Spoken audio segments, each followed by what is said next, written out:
Today, the proclamation of the Word of God in the first book of Kings, chapter 10. Now when Queen of Sheba heard the fame of Solomon concerning the name of the Lord, she came to test him with hard questions. She came to Jerusalem with a very great retinue, with camels that bore spices, very much gold and precious stones. And when she came to Solomon, she spoke with him about all that was in her heart. So Solomon answered all her questions. There was nothing so difficult for the king that he could not explain it to her. And when the queen of Sheba has seen all the wisdom of Solomon, the house that he had built, the food in his table, sitting of his servants, the servants of his waiters, and their apparel, his cupbearers, and his entryway by which he went out the house of the Lord, there was no more spirit in her.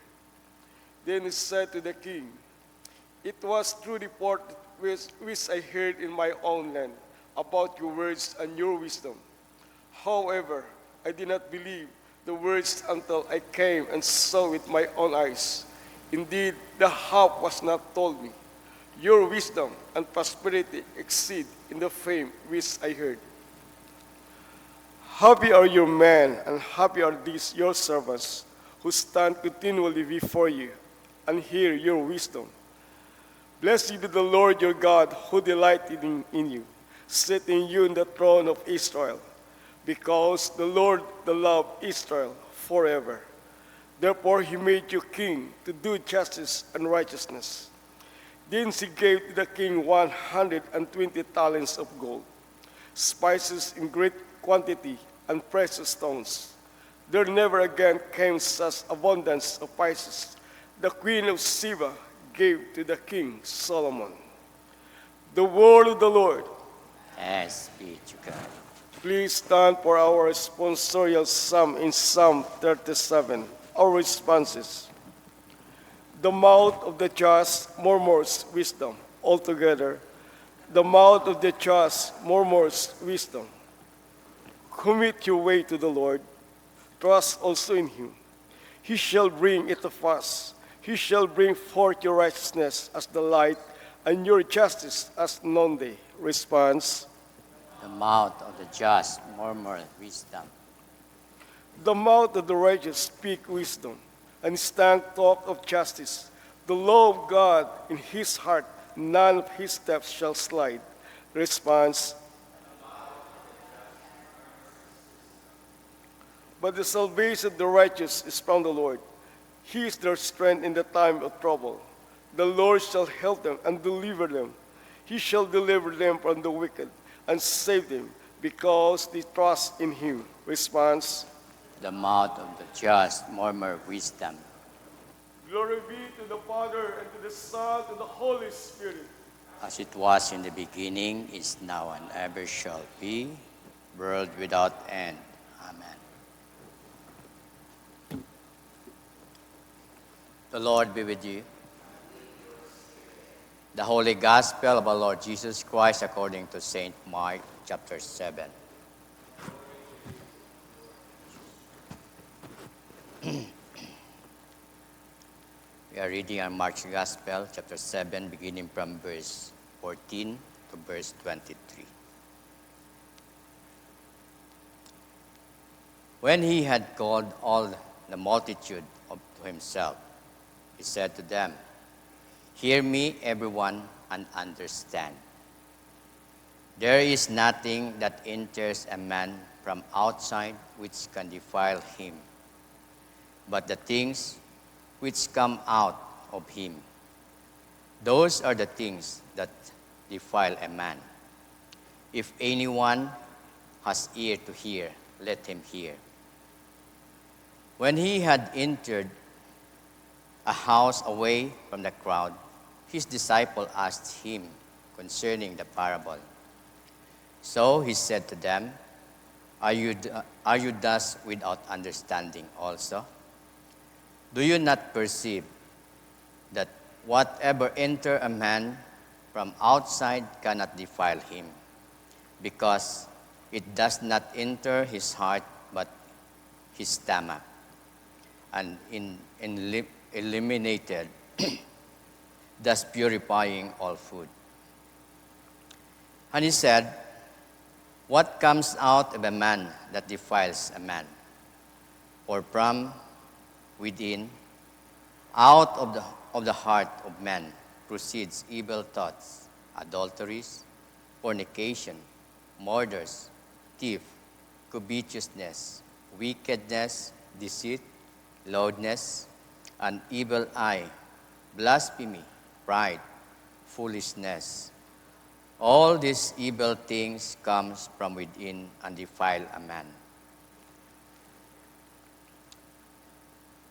The gospel of the Lord. Please be seated. Good morning. Once again, sa aton nabatian nga gospel, rayay kasugpon kahapon itday nga gospel. Rikara naton na batian nga raya nga sugod it teksto itday ang gospel. Gina-emphasize yung mga religious leaders, yung andang nga mga rituals, yung mga dayang andang nga ginahimo nga sandang nga pag-isip, sandang andang pagubot hay raya hay makapalimpyo sa pananawan ni Ginoo. Palimpyo kanda sa pananawan ni Ginoo. Nga bago ka magkaon, kinahanglan mo nga maghugas. But that is not bukod doon magain dahil hygiene nga natawag. But di ka raw ginapabot it ato nga Ginoo. Nga what can defiles man? Ano man ar makapahigko sa raya nga tawo? Hambay ni Jesus, rutanan na gasugod, pagto halin sa baba, pagto sa tiyan, hay raya, hay hindi makapahigko sa tawo. But raya nga iya sa sugod nga nagagawa, raya ro ro unclean nga nagagawa. Raya nga naginhambay nana nga raya nga mga iya nagahalin rong mga kagainan, atong mga kagainan rong mga murder, pride, iya ron nakastore sa atong tagipusoon. Now, today, ga-remind atong Ginoo nga sa aton makaron, sayod naton kung ano ratong sugod sa atong tagipusoon. Masayod ratong Ginoo kung ano ratong mga ginatago sa atong tagipusoon. Makaron padumdum katon. Remind, maging aware kita sa atong kung ano sugod sa atong tagipusoon. Nga raya baga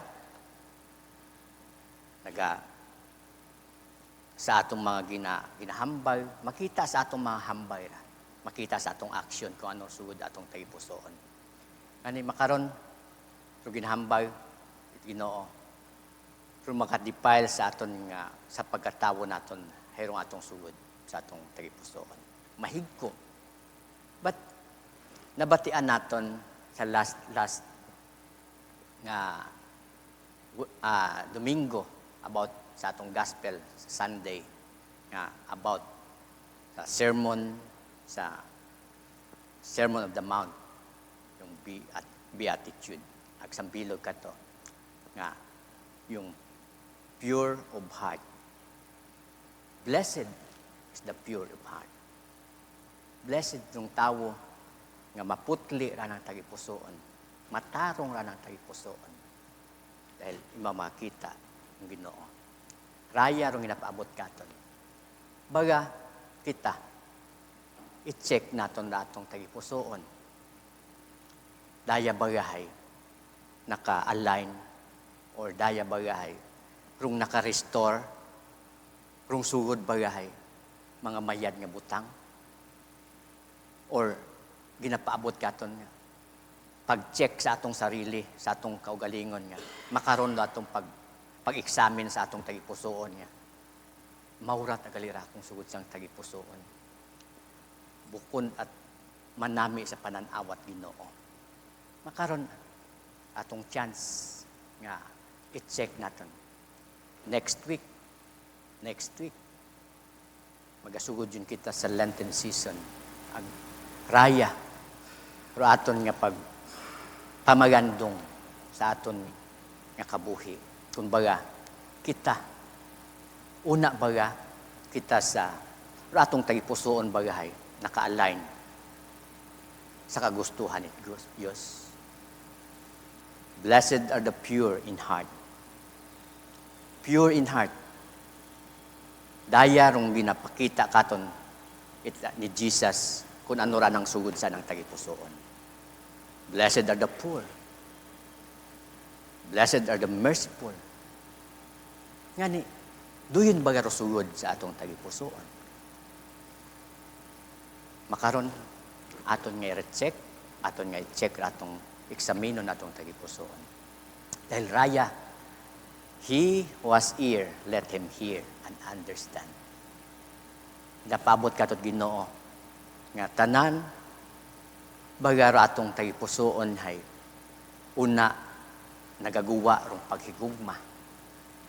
Kung ano ra atong sugod sang tagipusoon doon na atong ina-action. Kaya nangani naga-meditate ako halin it alas 4 hastat mag-agto kami ya.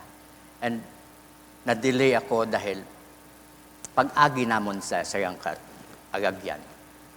May nakita kami nga nagalubog ng isang katawo. Agin punduhan ko. Natanaw ko. Sa wata nagaginhawa. Then may nagagi. May nakakita. Gintaliwanan nanda.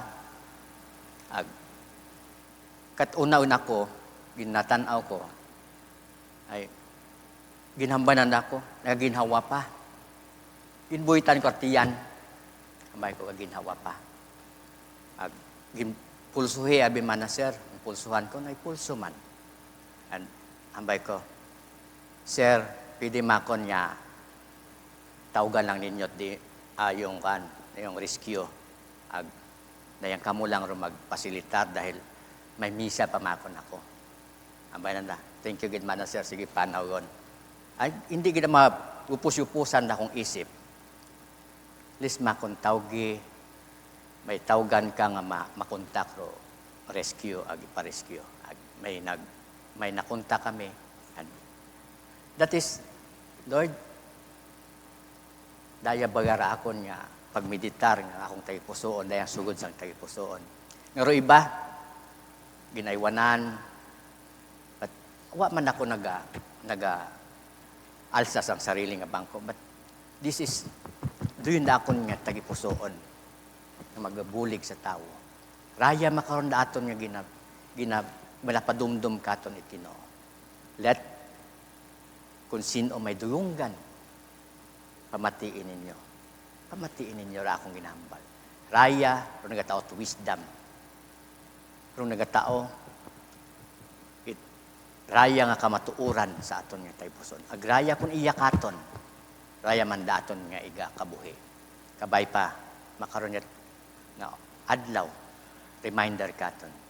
Nga ro atong Ginoo, ro anang pinakagusto katon, ro magasunod ka na. Ro atong tagipusoon, una nakaangot sa anang kagustuhan. Kung paghigugmait Diyos, iyakaton, iga-share naton. Raya, kung maputli na tagipusoon, pure hearts, nga aton dapat iga-share man sa iba. Not rayang mga kung ato naming tagipusoon nga pwede maka-restore it mayad nga butang, pwede man maka-restore it magain nga butang. Gani, atong choice. Baga, aton pabaga nga pabuhayon ng mga magain nga butang sa atong tagipusoon. Nambay nga ni, renew my heart, O God. Renew, kung narinyo ratong tagipusoon, duyon man datong i-aksyon. Kung nagbaylo ratong tagipusoon, raya man ratong duyon man datong ginahambay, duyon man datong ga-aksyon. Ngani, raya sa bilog naton nga tawaan natot importansya. Kung ano baga yung sitwasyon sa atong tagipusoon. Mas mahayga baga rayang mga rituals o raya bagang atong tagipusoon ay nagapakuno-kuno, atong pagkatawo ba ay nagapakuno-kuno gamang. Daya atong chance. Nga, kung ano iya sa atong tagipusoon, pero yun atong action. Amen?